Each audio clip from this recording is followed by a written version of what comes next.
When you were out now as a marketer, engaging with fans, consumers, drinkers, what were you learning kind of on the ground that now you've taken into the role you have now? You can't overcomplicate it. I think sometimes when we put together, we're sitting in a room, 6 people, 8 people, agencies, and it's your sole focus is you're looking at this, plan that you have on a page.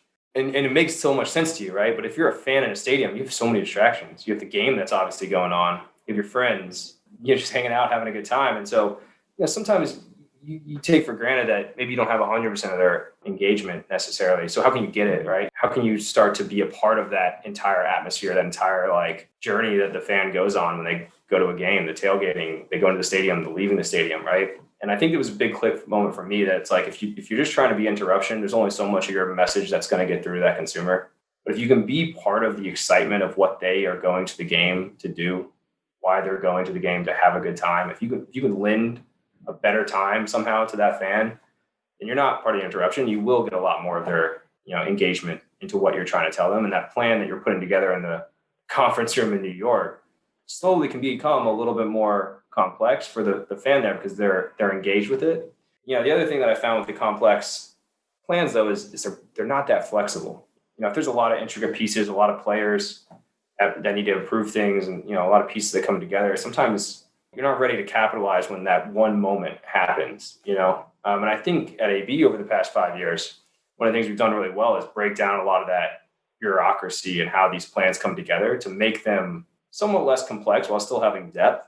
That really allows us to do some really cool things. I think, like the Jeff Adams piece with the Nationals and Bud Light, where the guy's just sitting in the outfield and he gets hit by the ball. And that happened on a Saturday, I think. And by Monday, we had a television spot that was airing in the World Series for the very next game. I mean, I don't know if that would have happened 5 years ago in the way we were looking at things. And I think it was a big aha moment that don't do rocket science, right? Like figure out why the fans are having a good time and make it a better time. Yeah, I think that's so smart. And whether it's AJ or me or somebody else in our team, in our company Slack channel, almost weekly, I feel like we're sharing something that you guys do that is off the cuff or new or different. And the way that you guys are reactive, and I use that term in a really good way, right? Like obviously everybody wants to be proactive about their marketing plans, but the way you're reactive to what's actually happening and what is, whether it's a meme or whether it's something like the Jeff Adams example, I think that's really smart. And you guys have a product that people love. So not overcomplicating it is also, I think, a great point. For the folks who are listening to this that work on the team side, right? They're all trying to unlock or understand. And I know you guys are really transparent about this stuff, but they want to know either how do I grow the category? How do I get Matt to keep us in addition to them or instead of them? What are the priorities?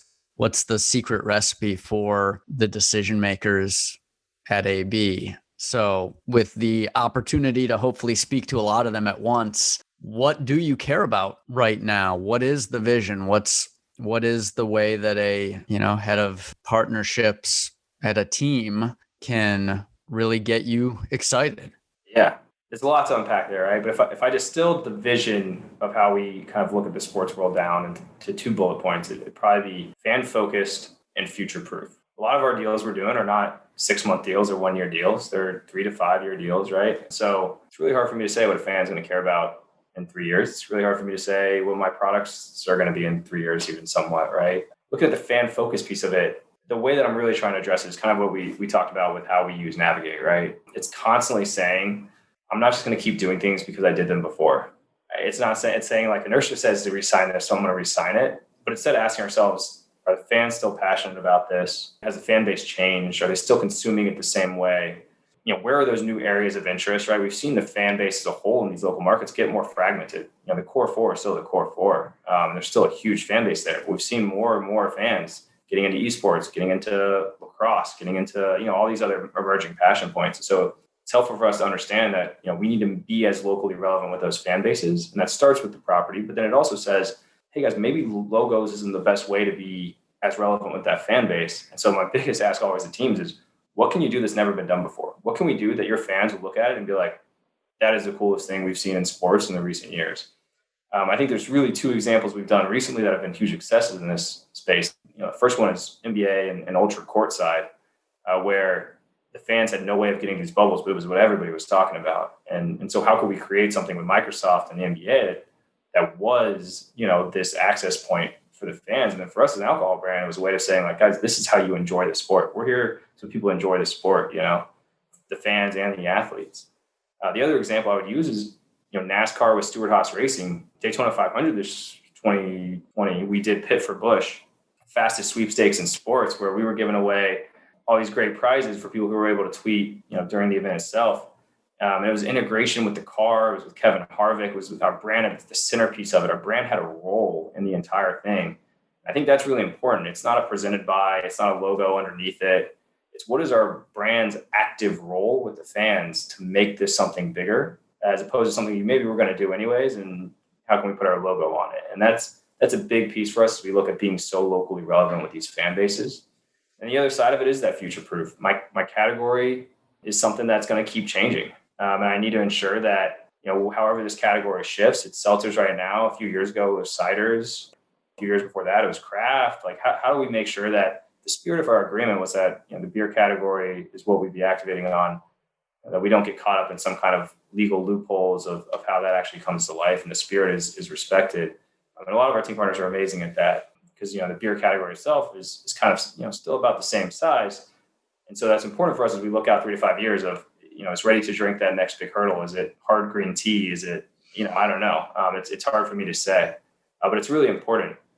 And the second piece of the future proof, I think, is how do we make sure that the assets in the deal are future proof as well? And I'll say 99% of our partners will work with us on changing these assets over the year because, hey, we renovated our stadium. This place doesn't exist. Let's make it work for both sides. One of the biggest things that we've done a couple of years ago was the incentive-based model. And I think when I started on the Budweiser-Busch roll, we still had some deals in place that had like Facebook or MySpace posts, I guess, and things like that. And so it's like, instead of saying I get 6 MySpace posts, why don't we say, you're based off of the amount of engagements we get as part of a deal. And that way it's a win-win for both sides. If their biggest platform was Facebook when we signed it, then it became Instagram, and then it became Twitter, and then it became TikTok. Like, let's work together to make sure that we're touching your fans, again, where they're already consuming the content you're putting out. And that's really the biggest piece is how do we, really excite the fan bases when we sign this deal, and then how do we make sure we're protecting that as we look out 3 to 5 years.